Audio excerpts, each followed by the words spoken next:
야고보서의 5장 12절에서 20절 끝절까지 이 말씀을 함께 합독하십니다. 내 형제들아 무엇보다 맹세하지 말지니 하늘로나 땅으로나 아무 다른 것으로도 맹세하지 말고 오직 너희가 그렇다고 생각하는 것은 그렇다고 하고 아니라고 생각하는 것은 아니라 하여 정죄받음을 면하라. 너희 중에 고난 당하는 자가 있느냐 그는 기도할 것이요 즐거워하는 자가 있느냐 그는 찬송할지니라. 너희 중에 병든 자가 있느냐 그는 교회의 장로들을 청할 것이요 그들은 주의 이름으로 기름을 바르며 그를 위하여 기도할지니라.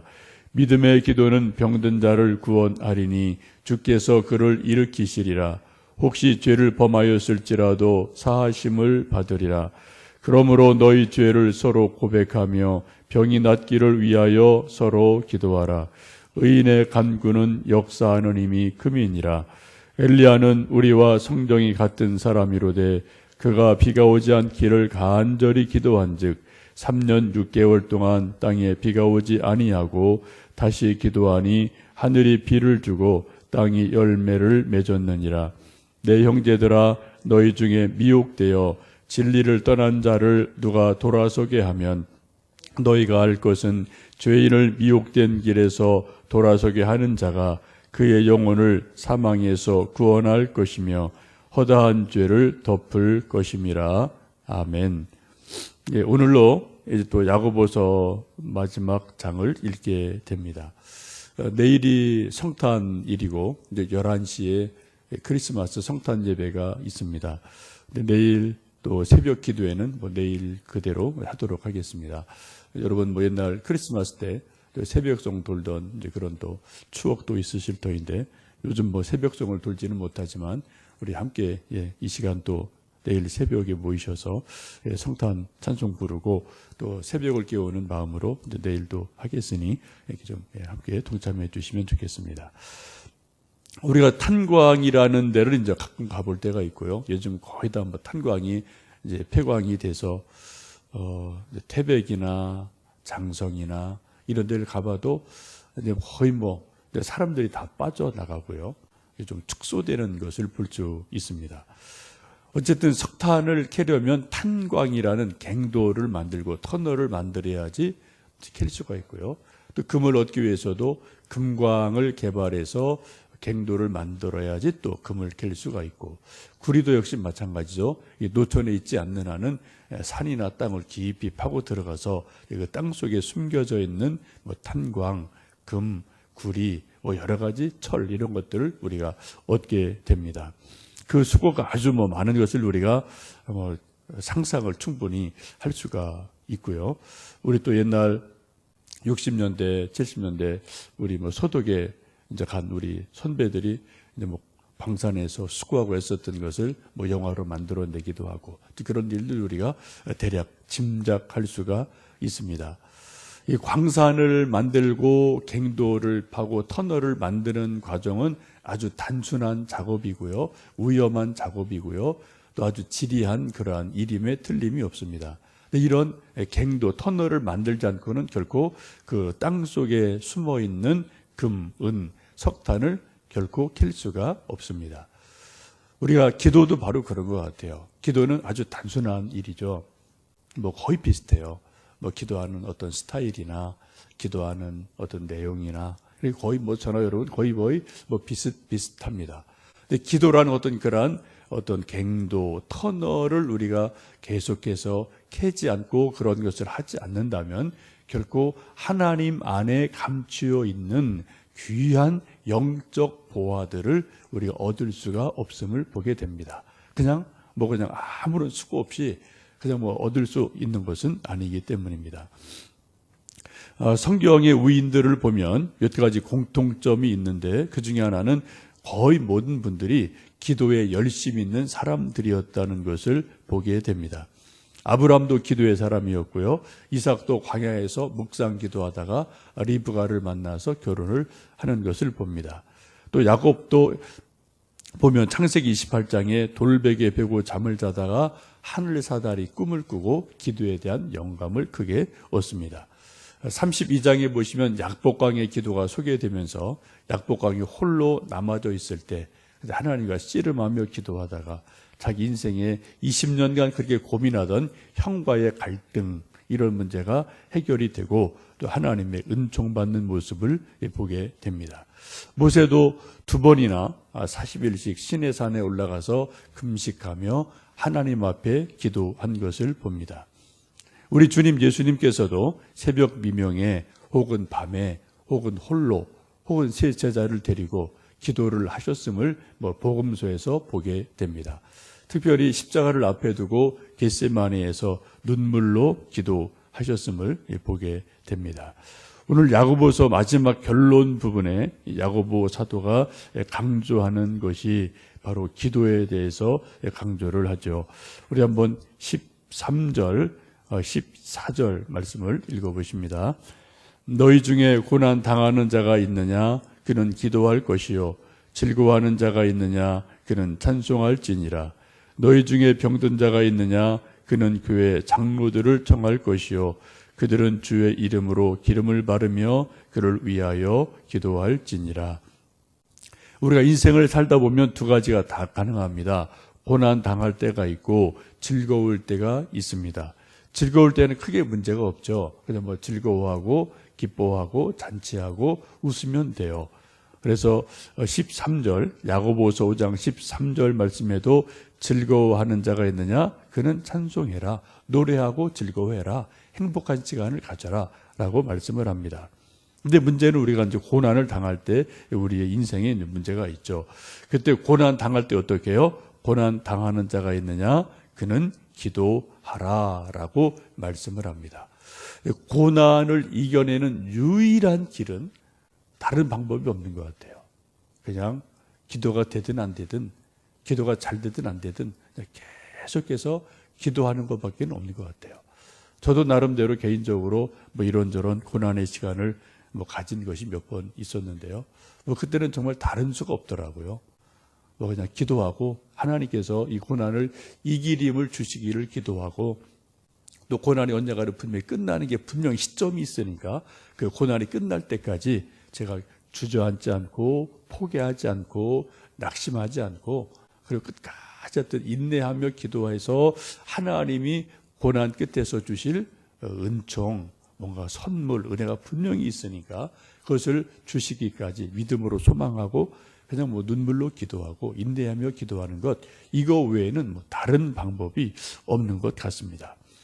우리 성경의 많은 믿음의 선배들을 보시면 고난 당할 때 특별히 울며 기도하는 모습을 강조하고 소개합니다.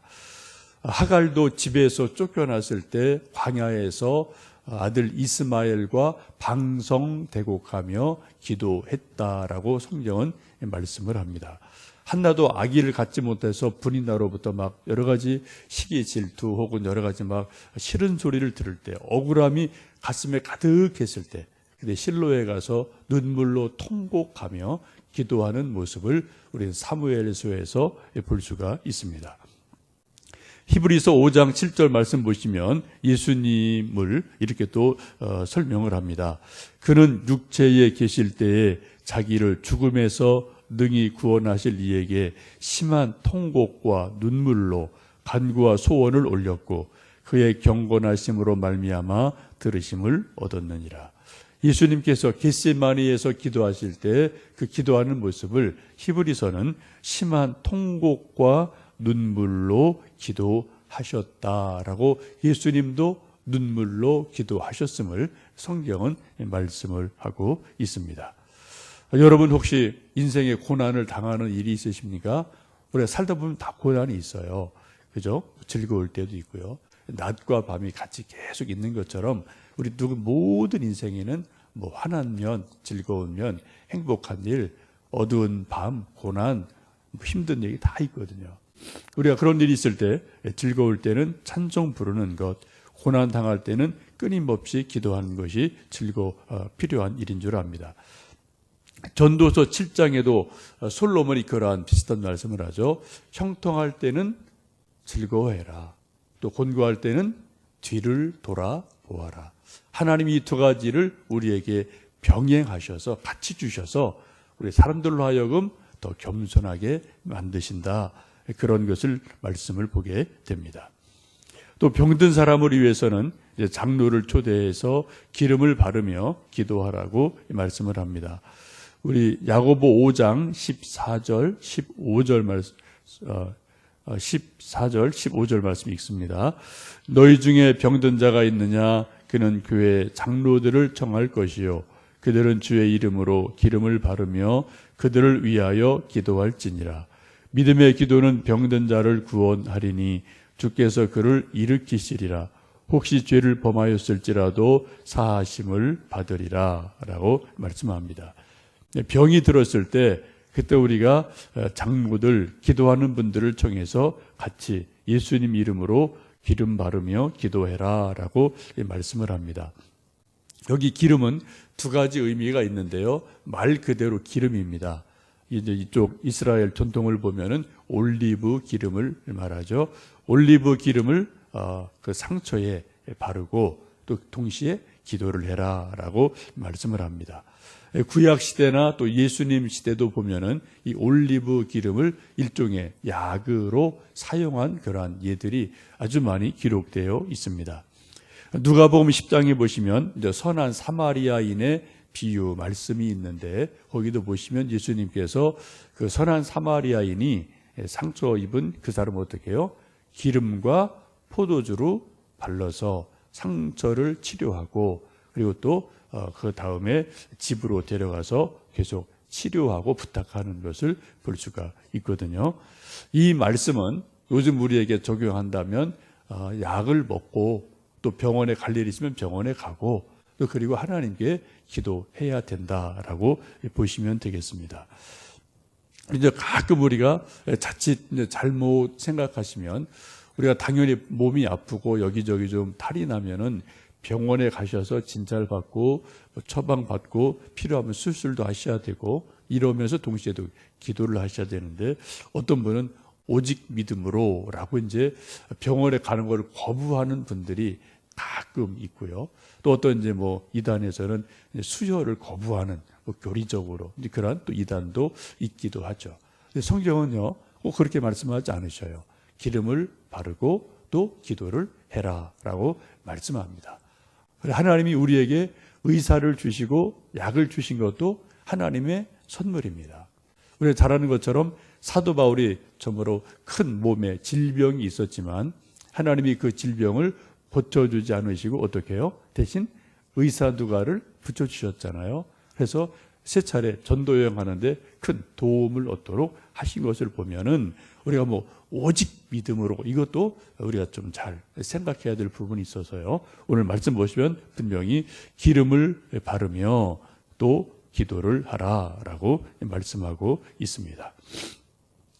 동시에 이 기름은 성령을 의미하기도 합니다. 이 기름 올리브가 어떤 이 외적인 상처 이런 데 외상을 치료하는 약으로 보신다면 이 성령의 기름 부으심은 우리 어떤 속사람을 치유하시는 것으로 보시면 좋겠습니다. 그리고 우리 사람들도 크게 두 가지가 있죠. 하나는 외상이 있어요. 뭐 베어서 피가 나든 골절이 되든 뭐 종기가 나든 이런 건 다 외상이죠. 외과적인 겁니다. 근데 내적인 게 있어요. 내상이 있어요. 우리 어떤 이 뭐 내부 장기뿐 아니라 우리 마음, 감정 이런 게 상할 때가 있거든요. 이건 영적으로 이건 내상 입은 거예요. 여러분 우리 신앙생활 하다가 인생 살다가 정말 중요한 거는 외상이 아닌 것 같아요. 제가 볼 때는 내상이 더 심각하고 중요해요. 외상은 그냥 시간 지나면 다 암으로 붙습니다. 근데 마음 상한 것, 감정 상한 것 이런 거 상하면 이건 엄청 오래 가요. 어떤 때는 이게 평생 가요. 그죠?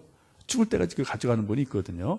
그런데 그거 참 아주 진짜 그건 지혜롭지 못한 거예요. 말할 사람 그거 기억도 안 해요. 그렇죠? 그런 말한 거 있는지 기억조차를 안 한다니까요. 근데 그거 들은 사람은 계속 그걸 평생 가지고 끙끙거리고 계속 스스로 고통을 당하고 또 스스로 자기가 어떤 감옥에 가두는 그런 일이 있음을 보거든요. 성령님이 임하면 우리에게 주시는 놀라운 은혜가 자유함입니다. 성령의 9가지 열매를 쭉 보십시오. 뭐 사랑, 희락, 기쁨, 그죠? 쭉 보시면 한마디로 말씀드리면은 영적인 자유를 주셔요. 여러분, 우리에게 기름을 하나님이 부으시며 우리 외적인 상처든 내적인 상처든 우리를 고쳐주시는 것을 보게 됩니다. 그 다음 또 중요한 말씀은 죄를 서로 고백하며 기도하라 라고 말씀을 합니다.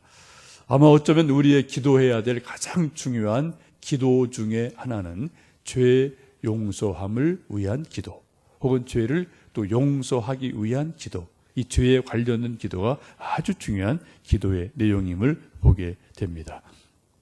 우리가 주님의 기도를 또 늘 기도 드리는데 그 주님의 기도도 우리에게 가르쳐 주시기를 우리의 죄를 사하여 주시고 용서해 주시고, 그런 우리가 기도를 늘 하지 않습니까? 우리 하나님께 기도할 때 하나님 내 죄를 용서해 주십시오. 또 동시에 누구를요? 그 사람의 죄를 용서해 주십시오. 이 죄는 두 가지예요. 하나는 하나님 나의 죄를 하나님께서 용서해 주십시오 라는 기도가 있고요. 내가 용서받을 것을 청하는 기도가 있고, 동시에 또 하나 기도가 뭡니까? 내가 누군가의 죄를 용서하도록 나에게 사랑을 주십시오. 내게 관용한 마음을 주십시오. 내게 주님의 마음을 주십시오라고 내가 누군가의 죄를 용서하기를 위한, 관용을 위한 기도가 필요합니다. 근데 이게 참 사실은 말대로 잘 되지를 않아요. 그죠? 우리 다 우리가 사람이 감정의 존재이고 다 자존심이 있고 다 이런저런 것이 있기 때문에 내가 누구를 용서한다는 것이 말처럼 쉽지는 않습니다만, 우리가 정말 자유한 삶을 살기 위해서는 두 가지요. 내가 내 죄를 용서받아야 돼요. 예수님의 이름으로요. 동시에 내가 누군가를 용서할 때, 그때 진정한 자유가 우리 안에 있음을 보게 됩니다. 이런 기도의 힘이 얼마나 큰지 한 역사적인 사례를 엘리야를 통해서 말씀을 합니다. 우리 17절, 18절 말씀을 함께 읽습니다. 엘리야는 우리와 성정이 같은 사람이로되 그가 비가 오지 않기를 간절히 기도한즉 3년 6개월 동안 땅에 비가 오지 아니하고 다시 기도하니 하늘이 비를 주고 땅이 열매를 맺었느니라. 엘리야를 오늘 아주 야고보서는 독특하게 설명을 합니다.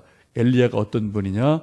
한마디로 우리와 성정이 같은 사람이다. 엘리야도 성질 낼 때는 막 화를 내고요. 힘들 때는 또 막 죽겠다고 엄살 부리고 우울증에 빠지기도 하고요. 또 신경질을 부리기도 하고 불같이 화를 내기도 하고, 우리와 성정이 같은 사람이래요. 똑같은 인간이에요. 그런 엘리야가 비 오지 않기를 간절히 기도했을 때, 그때 3년 6개월 동안 땅에 비가 오지 않았다. 비가 그쳤다. 또 다시 간절히 기도할 때 비가 하늘에서 내렸다라고 성경은 말씀하고 있습니다. 간절히 기도했다는 거죠. 여러분, 이 아침 우리가 또 무엇인가 기도할 일이 있으실 때 엘리야를 생각해 보시면서 정말 간절한 마음으로 기도하셨으면 좋겠습니다. 간절함이라는 것은 어떤 갈망이 있다는 거죠. 그죠? 그래가지고 정말 이거는 하나님이 꼭 해주셔야 됩니다. 어떤 그런 열망이 필요한 거고요. 목마름이 필요한 거죠. 이 아침 또 연말을 저희들 맞고 또 내일 성탄 일을 앞에 두고 여러분 각자 기도하실 기도들이 이러한 것 저러한 것 있으실 터인데, 엘리야를 생각하시면서 간절한 마음으로 기도하셔서 또 나름대로 응답 받으시고 이 새벽에 정말 잠을 깨우고 오신다는 게 이게 보통 일은 사실 아니죠. 그런 쉽지 않은 일을 하시면서 늘 기도해 주셔서 감사드리고요. 또 어쨌든 저나 여러분이나 새벽을 깨우며 기도하시는 이러한 저러한 개인적인 기도 제목, 교회를 위한 기도 제목, 또 자녀를 위한 축복의 이런저런 기도들, 이런 기도들이 또 하나님께 상달이 되고 또 하나님이 귀히 여기셔서 기억하셔서 우리에게 또 응답하시는 그런 간증이 충만한 그런 기도 시간 되시기를 주의 이름으로 축원합니다. 함께 기도하시겠습니다.